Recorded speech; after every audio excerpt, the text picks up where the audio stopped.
Yes, sir. Your host on Authentic News right here in RBN Live this 29th day of April 2025. Things are heating up between India and Pakistan. The Pakistani defense minister says a military incursion by India is imminent. It's going to happen very, very soon. Pakistan Defense Minister said Monday a military incursion by neighboring India was imminent in the aftermath of a deadly militant attack on tourists in Kashmir last week as tensions rise between the two nuclear-armed nations. But remember, it's not really about this attack. That's a smokescreen. It's really about water. India abrogating a treaty with Pakistan to provide water to Pakistan.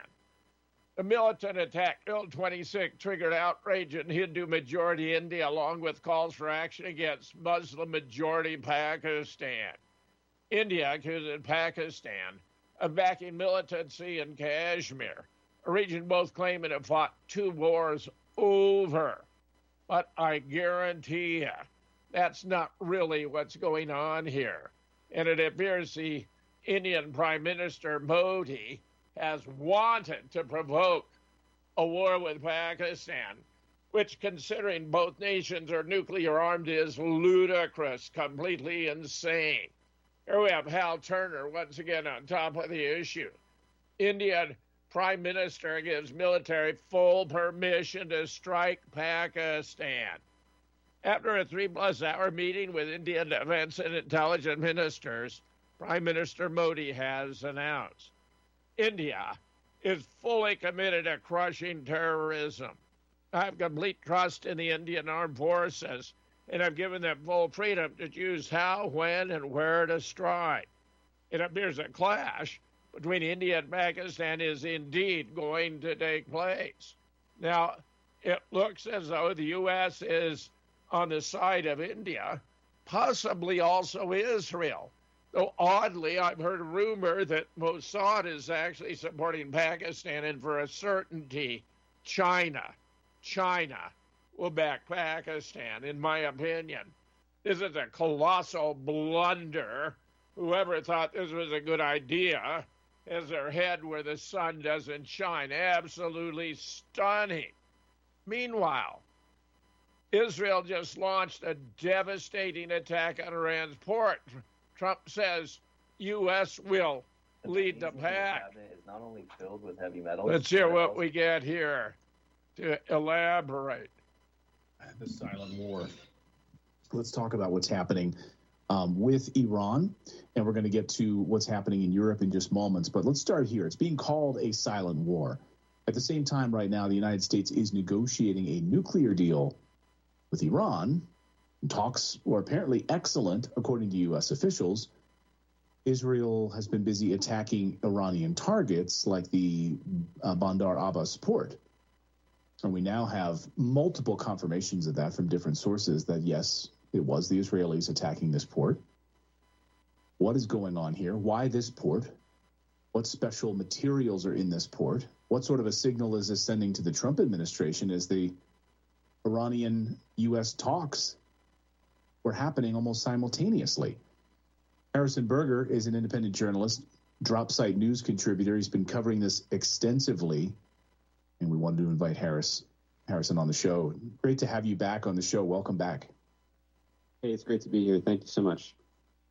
So just at a 30,000-foot level, why do you think this is happening, and who do you think is specifically responsible? Well, let me just give some context. I remember when the Nord Stream pipeline, which was a key economic link between Russia and Europe, just suddenly exploded. Do you remember that? We were all told that Russia was responsible. They blew up their own pipeline. Yeah, and that didn't make much sense at all. And then it was later revealed by people like Cy Hirsch and later eyewitnesses that the U.S. government in Ukraine blew up that pipeline, which was the most obvious explanation at the time, which anyone who embraced was called a conspiracy theorist for even suggesting.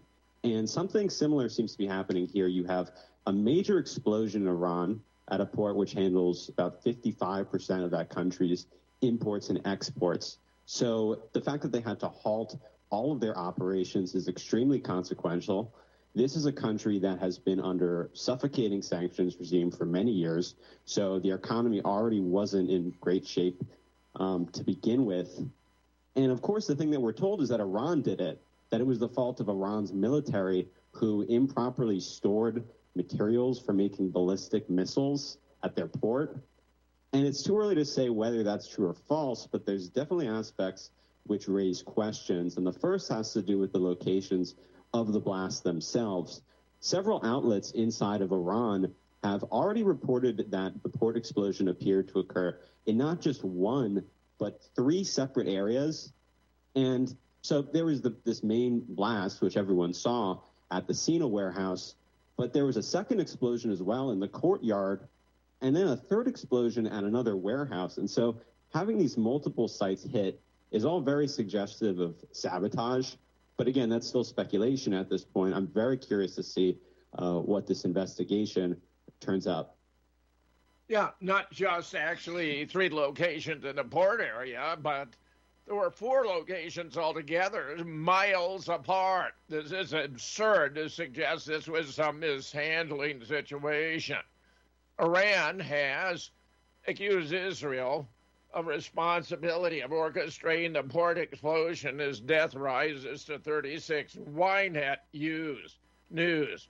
Iranian officials claim clear evidence links Israel to the deadly explosion at Shahid Rajeh port, despite ongoing investigation of whether the incident was caused by improper storage of dangerous chemicals. I guarantee you it was not. Firefighter network continued Sunday as Iran's Shahid Rajeh port in the southern city of Bandar Abbas, following a massive explosion that took place there on Saturday. Fire crews were seen deploying planes and helicopters to drop water from above. More, however, recently, Iranian member of parliament blames Israel for the deadly Bandar Abbas port explosion. Iranian authorities so far appear to be treating the blast as an accident. It comes against the backdrop of years of shadow war with Israel. This was no accident. An Iranian lawmaker has accused Israel of orchestrating Saturday's massive explosion at the country's largest port, as Iran's interior minister, Iskander Momeni, attributed the disaster to negligence. The blast at Shahid Rajeh port in the southern city of Bandar Abbas killed at least 46, injured more than 1,000. It occurred the same day Washington and Tehran held their third round of talks over Iran's nuclear program. Bear in mind, of course, Israel doesn't want there to be any agreement between the U.S. and Israel, the U.S. and Iran, unless Iran abandons all of its nuclear enrichment program, which is completely absurd. We know, of course, from U.S. intel, Tulsi Gabbard reported to Congress, Iran has no nukes. They're not attempting to develop nukes, so it makes no sense whatsoever to attack Iran for a non-existent nuclear weapons program. But, of course, that's what Bibi would like. He would just love to destroy Iran outright if he had the option. Meanwhile, turning to Ukraine, Putin declares a 3-day ceasefire will start on May 8th, Monday. Russian President Putin announced a 3-day ceasefire in Ukraine beginning May 8th at midnight Moscow time to correspond with the 80th anniversary of the Soviet Union's victory against Nazi Germany in World War II. By order of the Supreme Commander-in-Chief of the Armed Forces of the Russian Federation, Vladimir Putin, the Russian side, guided by humanitarian motives, announces a ceasefire in the celebrations of the 80th anniversary of victory in the Great Patriotic War to last from May 8th, 0000 Moscow time to May 11th, 0000 Moscow time, the Kremlin said in a statement, adding, Russia expects Ukraine to follow the ceasefire. In the event of violation of the ceasefire by the Ukrainian side, Armed forces of the Russian Federation will give proportionate and efficient response. I have no doubt they will do that. Meanwhile, in an act of despair, the UK and the EU dealt a sneaky blow to Russia, where Putin's patience is running out. Let's see what we've got here.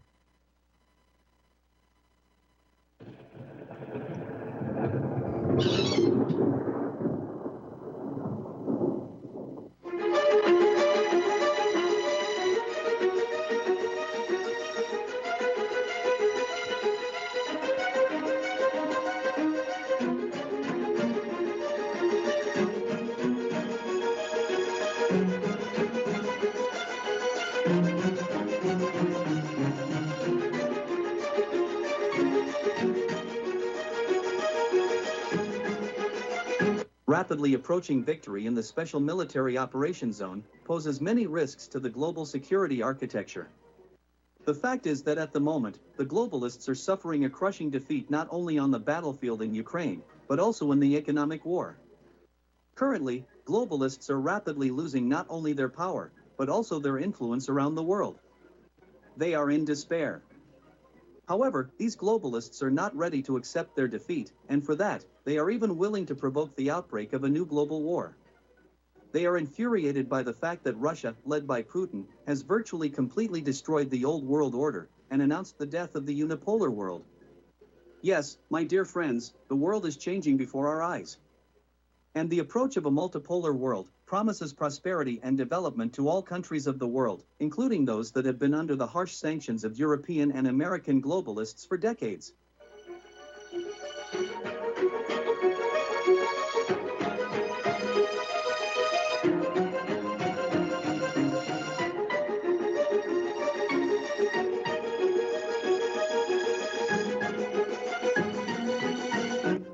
The project called Ukraine was created by globalists in 2014.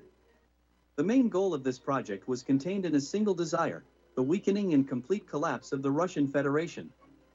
However, unfortunately for supporters of a unipolar world, Russia was led by a strong and wise leader. And largely thanks to his decisive actions, the globalists' plan completely failed. The Ukraine project not only failed to weaken and destroy Russia, but also dealt a crushing blow to its creators. Over the past 11 years, during this protracted war between the West and the East, Russia has fully revived as a superpower, while the globalists have weakened so much that they have begun to lose their positions and influence all over the world, including Africa. And now, in April 2025, when even the most ardent pro-Ukrainian experts and analysts recognize Russia's victory in the Ukrainian conflict, the globalists have struck another sneaky blow, using their favorite tactic, terrorism.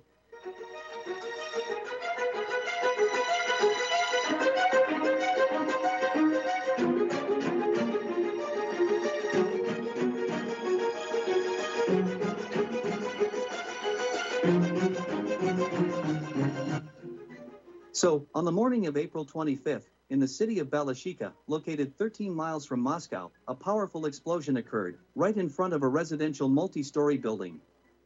Ambulances and police officers, who arrived at the scene of the explosion, stated the death of one man. At first, investigators thought that the explosion was caused by a gas cylinder in one of the parked cars. However, during the inspection of the scene, investigators found striking elements which indicated that this explosion occurred due to an explosive device that was in one of the parked cars. Later, it turned out that the deceased was a 59-year-old General Yaroslav Moskalik. This high-ranking officer was the deputy chief of the main operations directorate of the General Staff of the Armed Forces of the Russian Federation. Thus, it became clear that a real terrorist act had occurred. Yeah, Ukraine is so desperate, they're going to continue with terrorist acts. I don't think there's any realistic prospect of Zelensky coming around. I doubt very much we're going to have a resolution until he is replaced. Meanwhile, Truth Seeker has a very fine two-part series about the war, the history of NATO and U.S. military exercises with Ukraine by Larry Johnson, who's simply excellent. This is the first of actually a three-part series on the history of NATO and U.S. European Command military exercises with Ukraine, showing how the West acting like a Campbell, slipped its big nose under the Ukrainian tent as part of a long-term strategy to defeat Russia. Well, many of these exercises were touted as peacekeeping in nature. The real purpose was to train and equip Ukraine with the ultimate goal of fighting and defeating Russia. In July 1998, for example, NATO's Sea Breeze maritime exercise included anti-submarine warfare. What the F? That ain't peacekeeping. That's preparation to fight Russia in the Black Sea. This appears to be an excellent series. Here we have part 2. The decade of 2000 marked the start of Ukraine becoming de facto members of NATO. It not only participated in all of the main exercises, but hosted many. In fact, between 2000 and 2010, Ukraine is ranked in the top 6 of countries that hosted NATO or USCOM exercise.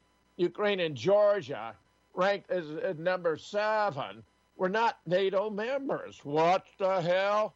2 non-NATO countries hosting more NATO exercises than 22 of the member nations? This is prima facie proof the West, despite warnings from Russia, was intent on making Ukraine and Georgia official members of NATO, which, of course, Russia could not allow. We know about the bomb, the general being killed, how pro-Kremlin officials are being assassinated in broad daylight. A high-ranking Russian general was killed in a car bombing near Moscow, making the latest in a string of assassinations. Here we have a Ukrainian official boasting that it killed him. They're taking credit for it. A senior Russian general killed Tuesday by a bomb hidden in a scooter outside of his apartment in Moscow a day after Ukraine's. This is an earlier report about an earlier assassination. There have been a multitude of them. We even have a list of generals that have been killed by Ukraine, even in Wikipedia. It's a very substantial list. So this we can anticipate is going to continue. We won't see the end of it. Meanwhile, Paul Craig Roberts talks about the Ukraine peace deal. The details of the peace deal presented by U.S. Special Envoy Witkoff are consistent with the report of the Financial Times and with Larry Sperano in the posted interview. Putin will halt the Russian advance prior to driving Ukrainian soldiers out of all the territory that's been reincorporated into Russia. It appears that the borders between Russia and Ukraine will be the current front line. So Putin is withdrawing Russia's claim to the Russian territories still under Ukrainian occupation. In exchange, Washington will give de jure, that is legal by right, recognition of Crimea as a constituent part of Russia. Washington will give de facto, that is accept a fact on the ground whether legal or not, recognition of the Donetsk People's Republic, the Luhansk People's Republic, Zaporizhzhia and Kherson as provinces of Russia, according to present boundaries of the conflict. By withholding de jure recognition of Russia's battlefield gain, Ukraine can continue to claim and demand return of Russia's battlefield gains. In other words, the agreement evades the central issue. Eleanor Rigby picks up the rice in the church where a wedding has been. Lives in a dream, waits at the window, wearing the face that she keeps in a jar by the door. Who is it for? Did you know the IRS?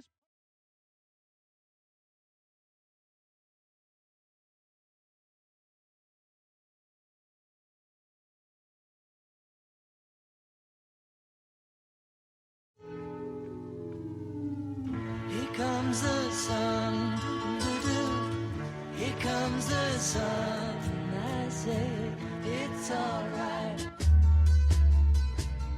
Well, the Syrian leader, Shiraz, said he's willing to normalize relations with Israel. Syria's leader Ahmed al-Sharaa has reportedly expressed openness to normalizing relations with Israel under certain circumstances, ending decades of acrimony between the two neighboring states. Sharaa reportedly discussed the matter with Representative Corey Mills of Florida during his visit to Syria. The exact terms of the offer weren't made public. The Representative Mills said that Sharaa also gave him a note to deliver to President Trump. Syria is keen to get international sanctions eased, and that's likely to be a top condition for such a move. Meanwhile, Trump says Israel won't drag the U.S. into war. This is even from InfoWars. The U.S. won't be goaded into going to war for Israel, President Trump said, if you can believe that. The president made a remark in a Time magazine interview released Friday, documenting his first 100 days in office. Breaking. Trump says, Netanyahu can't drag me into war with Iran. If we don't make a deal, I'll be leading the pack. I'm ready to meet Iran's supreme leader. Wow. Yeah, right. And what's going to happen here now? Meanwhile, here's another report with the same theme. Exactly. Trump, Israel won't drag us into war with Iran, but I'll be leading the pack if no deal is made. Iran's top diplomat Abbas Araghchi and his Oman preparing for the next round of nuclear talks with the U.S., marking their third direct engagement after Trump just made an unexpected overture. In a newly published Time interview, Trump said he's open to meeting Iran's supreme leader or president, as the two sides have made clear they're open to achieving peace in the question of the Islamic Republic nuclear program. I think we're going to make a deal with Iran, said to Time. He was in question over whether he's open to meeting Supreme Leader Ali Khamenei or President Masoud Barzani, to which he replied, sure, yes. Let's see how that plays out. Meanwhile, in Gaza, bad news. Reaches most critical malnutrition level. War on Gaza, day 566. Israeli army killed at least 57 Palestinians in new strikes. This is from Thursday. Across the war-ravaged Gaza Strip, according to medics and media reports, we get these reports every single day. Among the dead are 6 members of one family, father, mother, and their 4 children, killed when the Israeli occupation forces bombed their home. At least 18 civilians were killed in one attack on a shelter north of Gaza City. This is just typical, just illustrative of what's taking place there every single day. Meanwhile, Trump says U.S. ships should be allowed to travel through the Panama and Suez canals for free. I don't quite understand where he comes up with some of this. Washington. U.S. President Donald Trump Saturday urged free transit for American commercial and military ships through the Panama and Suez Canal, tasking his Secretary of State of making progress immediately. Trump has for months been calling for the U.S. to take control of the Panama Canal, but his social media posts also shifted focus onto the vital Suez route. American ships, both military and commercial, should be allowed to travel free of charge to the Panama and Suez Canal, he wrote on his Truth Social platform. He claimed both routes would not exist without the U.S., and said he asked Secretary of State Marco Rubio to immediately take care of the situation, as so Marco Rubio could immediately take care of the situation. A bit more ominously, China, this is coming from the Defense Post, China claims a non-nuclear hydrogen bomb test triggered a chemical reaction. A team of Chinese researchers claim to have successfully detonated a 2-kilogram, 4.4-pound non-nuclear hydrogen bomb, unleashing a powerful chemical chain reaction. Conducted during a recent controlled field test, the device produced white-hot fireball exceeding 1,000 degrees Celsius, that would be 1832 Fahrenheit, hot enough to melt aluminum alloys. You may notice some of these wildfires, you have the aluminum, wheels melting. That required preposterously high temperatures. If there were a natural wildfire, it could never happen. It also sustained the explosion for over 2 seconds, 15 times longer than a standard TNT blast, according to South China Morning Post. Such combustion can reportedly inflict intense, far-reaching thermal damage, with the heat dispersing uniformly across wide areas. In other words, China is upping its game weapon-wise. Meanwhile, the UN's review for England and St. George. Yesterday was St. George Day, or something close to it, technically next week, because the Church of England said a feast day cannot be within a week of Easter. Nevertheless, in political terms, St. George Day was yesterday for most Christian England, and like everything else, it's a political battleground.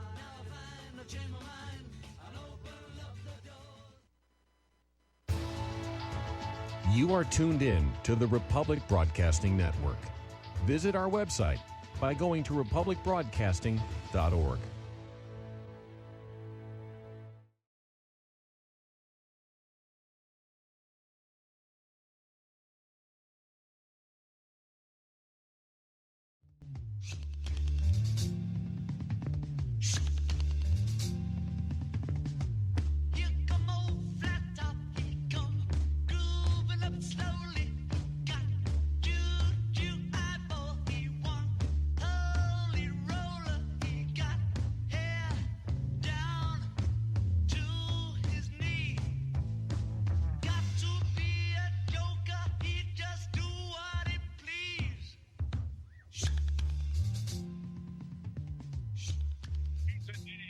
UK outlawing trans women as a bit of comedy standard. The UK ruled that trans women can no longer be considered women. They made a law that said in order to be classified as a woman, you have to have been born a woman. It's so crazy that we need a law to tell us something humans have known forever. Can you imagine explaining this to your grandpa who survived World War II? Hey, Grandpa, guess what? We're no longer letting men compete in women's sports. And he'd be like, what? Are you kidding me? You let women play sports?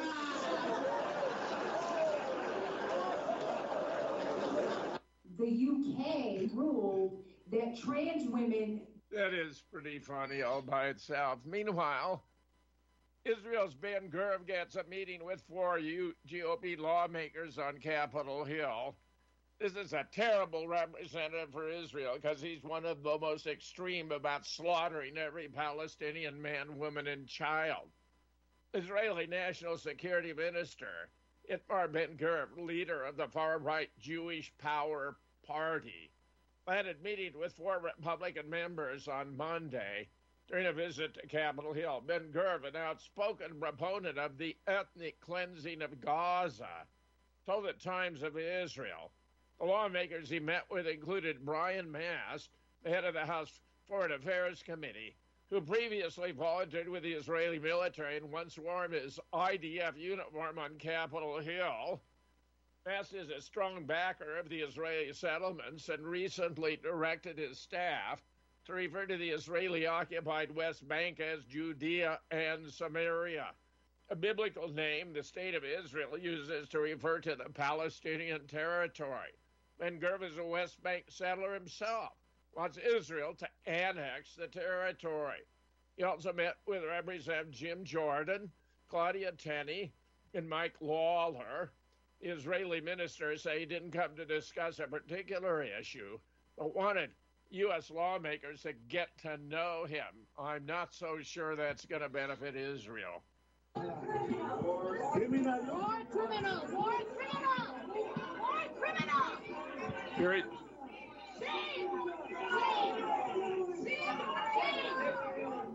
Here he is confronting protesters.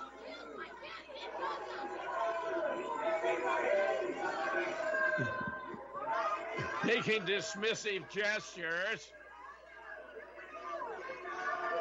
Yeah, pointing at him, yelling, pointing his hand. I mean, this is a bad guy representing Israel. I mean, this is supposed to be diplomacy. It's not working. It's backfiring massively. Here's more. This may be the same on X. Yeah, where he's going about. Watch war criminal Ben-Gvir can't handle confrontation with protesters at the U.S. Capitol.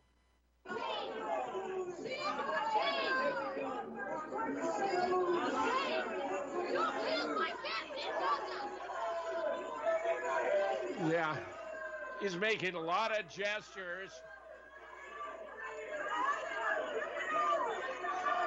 He's not actually giving them the finger, but whatever would be a close approximation, that's what he's doing. Bad. And we have Ben-Gvir to promote a Gaza starvation plan at a private Brooklyn welcoming brunch. This is the kind of guy we want out there. Absolutely. A private Brooklyn event for fascist Israeli minister Itamar Ben-Gvir was surrounded by Orthodox civilian patrols, local supporters, and members of the Jewish Defense League. The Gray Zone wrote details on the event. Let's see what we get. Where is this sound? Well, love the Gray Zone. It's wonderful, but I seem to be unable to get a sound on this. So we'll take it for what it is. He's a monster. Sending him here was probably a really bad idea.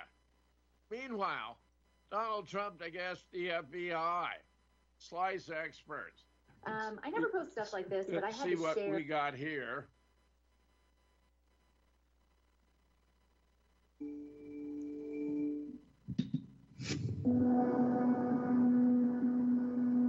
FBI building.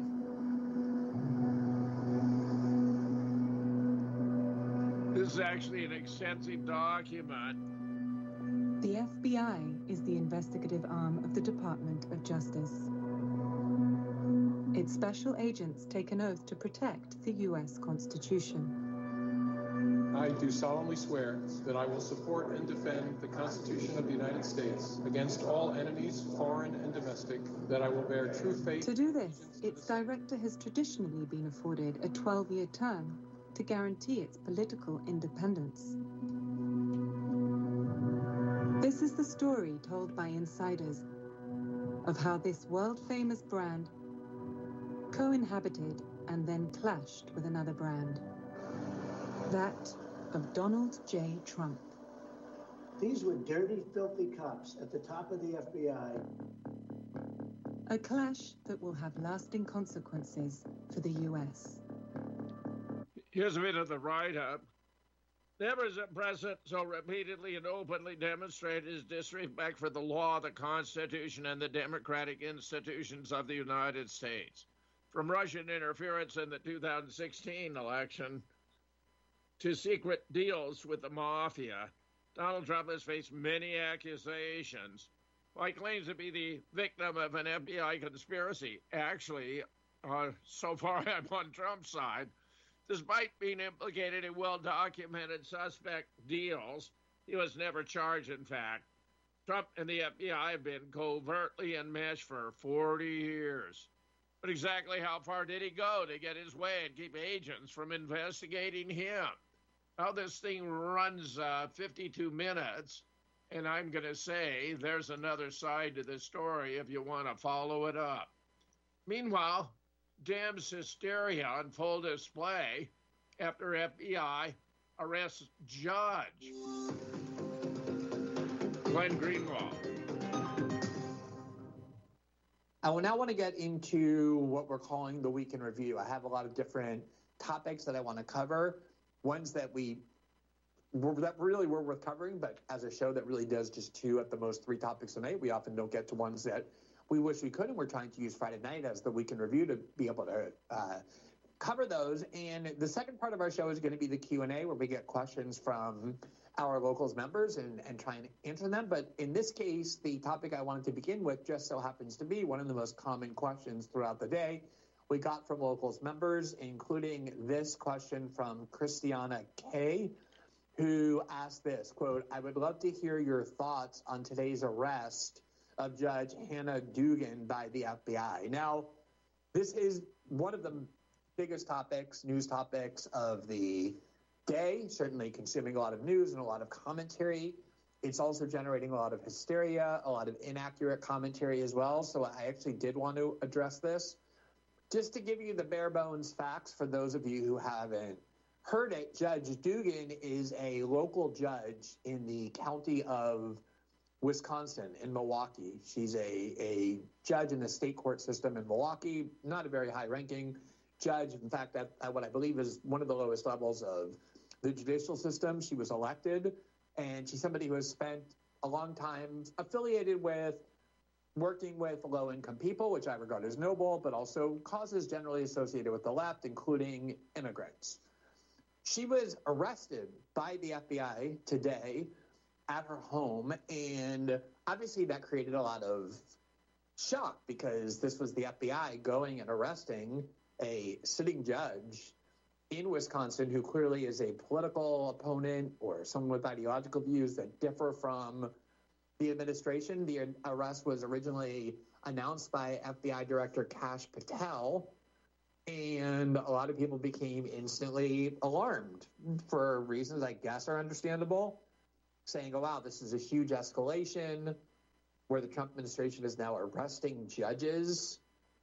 And the implication was, especially from a lot of Democrats, I don't mean like Democratic random commentators, I mean from major Democratic Party leaders in D.C. and a lot of media personalities who are Democratic. They were essentially trying to claim that this was some huge red line that had just been crossed because this was an instance of the Trump administration now weaponizing the FBI to arrest judges for issuing orders they dislike. And if it were that, if this were the FBI, say, going to one of the judges that have been ruling against the Trump administration, issuing rulings that certain Trump administration policies are unconstitutional or issuing injunctions, and the FBI went to their chambers with their home to arrest them as punishment for or in response to a judicial ruling that they issued in the course of their judicial work, I would be as alarmist as the English language permits. I would actually consider that to be a major escalation of the civil liberties threats that, as you, I think, know,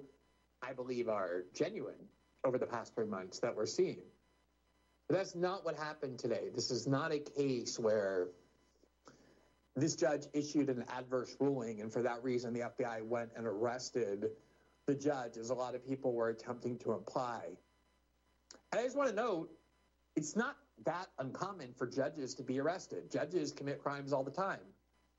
The FBI catches judges taking bribes or embezzling money or engaging in judicial corruption or on the state level election corruption. There are all sorts of judges who have been arrested, who have been prosecuted, who have been sentenced to prison, who are sitting in prison now. Judges are not any more above the law than anybody else. So the mere fact that the FBI arrested a judge. If you're looking for truly comfortable flags, yes, it's easy to leap to a conclusion. Meanwhile, we have the Pritzker's Superior headache. Who's to blame for the failure of Superior Bank, the Illinois thrift, half owned by the Pritzker family? This guy is kind of a loose cannon, in my opinion. Very wealthy, presidential aspirations, a bit of a clown in the opinion of some. Depends on who you ask. On November 1st, the Federal Deposit Insurance Corporation pointed the figure at Ernst & Young, Superior's auditor, very famous firm, in a fraud suit filed at federal court here. But that action comes 2 months after a group of Superior depositors accused the bank's owners and directors, including members of the Pritzker family, of racketeering, claiming they lined their pockets with money looted from Superior savings accounts. I think it's entirely possible that's the case. We'll get a follow-up by and by. Meanwhile, Did Jeffrey Epstein sex victim Virginia Giuffre, formerly Roberts, commit suicide? Given all the improbable coincidence leading up to Jeffrey Epstein's impossible prison suicide, it's common knowledge that his assassination was orchestrated by the very same NWO Globo Pedo Deep State that had retained his sex trafficking and blackmail services for many decades, except that I'm quite convinced he was simply sprung out of prison. The cameras go off. You see a body, but it's not Epstein. It's actually in a fire department. It's in a firehouse. It's not actually in the prison or a medical facility. What are the odds? You got Cayuga's top gal. One day you're a humble math teacher, and the next you have $700 million in the bank in your own private island. Funny how that works. Jeffrey Epstein, math and science. Not only was Epstein involved in pedophilia, necromancy, organ trafficking, and blackmail, he was also participating in disturbing eugenics experiments. Jeffrey Epstein had a massive ranch where young girls were flown in. This was where he had his baby-making factory. Baby factories are used for breeding undocumented children, used for sex and organ harvesting, as well as satanic rituals. It even had a private runway for his plane, the Lolita Express. Prince Andrews and numerous celebrities, politicians, and world leaders visited the ranch. Epstein had an X-rated portrait of a nude Ghislaine Maxwell with her legs wide open as a centerpiece of an underage pool party. Wow, there's some details here unfamiliar to me. Epstein's Zorro Ranch had computer rooms the size of houses to spy on guests, including Prince Andrew. Victims claim the ranch measured 33,339 square feet and sat on 10,000 acres. Wow. The guy knew how to do it in style. Meanwhile, mysterious details of Virginia Giuffre's positive last days before suicide as Epstein victim planned for the future. Got a picture of her with Prince Andrews. I don't think this could possibly have been a suicide. Mysterious details of Virginia Giuffre's final days have been revealed by her lawyer, who said the Epstein victim, and she was farmed out to Prince Andrews, Randy Andy, among others, was positive, had plans for the future before a tragic death. Cops found that Prince Andrew accused her unresponsive at a remote farmhouse an hour north of Perth, Austria on Friday night. Remember, she just recovered from being hit by a bus. So what in the world's going on here? Meanwhile, here's more about it. Epstein victim Virginia Giuffre allegedly commits suicide, and nobody believes it. The most prominent public victim of child sex trafficker Jeffrey Epstein has allegedly committed suicide. Reports indicate Virginia Roberts Giuffre killed herself a week after being literally hit by a bus. Users on X and other social media are voicing deep skepticism about what's being reported. This is understandable, considering all the lies that have been told for decades by legacy media and government officials alike, both of which covered up Epstein's crimes before turning against him after his final arrest. Then there are the improbable scenarios surrounding his alleged suicide that draw extreme skepticism. I think we know the story. She may have been murdered. This, I think, would not be surprising. Meanwhile, Joaquin Agopian. Is toxic fog being dumped on Americans at prelude to the next bioweapon pandemic? Joaquin, of course, a dear friend. He's perhaps the world's leading experts on pedophilia and politics. Here he writes,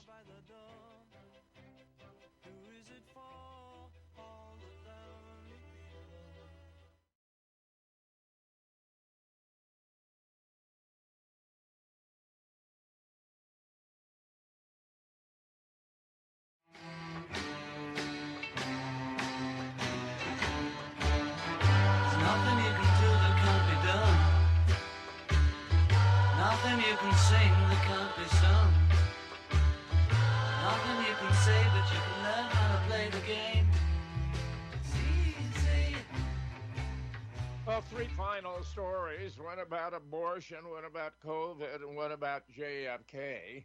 North Carolina Republican dropped a bombshell, leaving abortion providers shell-shocked. Last week, in North Carolina, they introduced House Bill 844, dubbed the Finding Grace Family Bill. That would protect unborn babies, and that's, of course, an abuse of the word here for political purposes, since it's only when an offspring, a developing fetus, is born live that is properly referred to as a baby. After just 6 weeks of pregnancy, when a heartbeat can be detected. Now, yeah, it's not a question of heartbeat or even brain function, but viability, in my judgment, as to when the fetus developing could survive independently of the uterine environment, which occurs at the end of the second trimester. As I think most of you are aware, I believe Roe v. Wade was a very appropriately decided case, allowing each woman to make a decision in accordance with their own conscience and personal circumstances, where during the third trimester, you cannot perform an abortion other than to save the life or health of the mother. Otherwise, it's murder. But where I believe that the pro-life position turns women into reproductive slaves by requiring them to carry to term unwanted feti, I think that's bad. Meanwhile, emergency room visits surge to 20% among mRNA vaccinated teens, a study has found. Healthcare use in 12 to 18-year-old adolescents vaccinated against SARS-CoV-2 versus unvaccinated in a National Register-based Danish cohort was recently published, and the consequences of having had the vax are very, very bad. Here we have 105,726 vaccinated adolescents with a matching unvaccinated pop of 23,132 controls using the Pfizer, the event rate, and so forth. They talk about in great detail how the effects took place, but mind you, after the second dose, they found higher statistically significant rates of the following among the vaccinated: emergency room visits, general practitioner visits, specialist practitioner visits. Unfortunately, specific diagnoses for healthcare visits are not identified in the study, but I guarantee you this is absolutely right. It's very, very bad. Meanwhile, my colleague, Larry Rivera, has been simply excellent at reviewing new documents, where in the last batch, he discovered that the whole Mexico City story about Oswald having gone there to get a visa to travel to Cuba to make his escape to the Soviet Union, which was used to prove his motivation as a communist, was all bogus.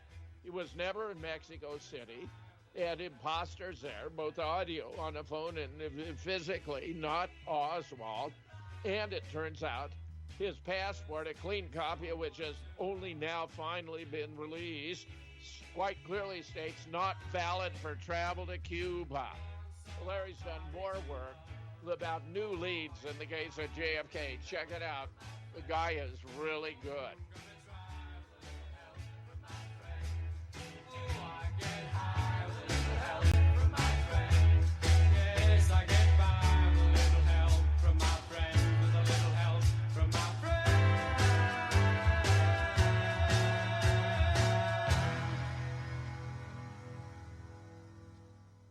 Tahibo Tea Club's original Pure Pau Arco Super Tea helps build red corpuscles in the blood, which carry oxygen to our organs and cells. Our organs and cells need oxygen to regenerate themselves. The immune system needs oxygen to develop, and cancer dies in oxygen. So the tea is great for healthy people because it helps build the immune system, and it can truly be miraculous for someone fighting a potentially life-threatening disease due to an infection, diabetes, or cancer. The tea is also organic and naturally caffeine-free. A 1-pound package of tea is $49.95, which includes shipping. To order, please visit drinksupertea.com. The first word is drink, spelled D-R-I-N-K, then the word super, then the word tea.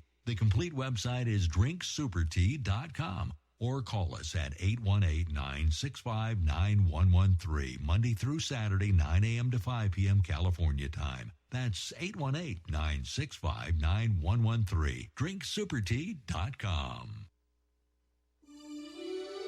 This is RBN, the Republic Broadcasting Network.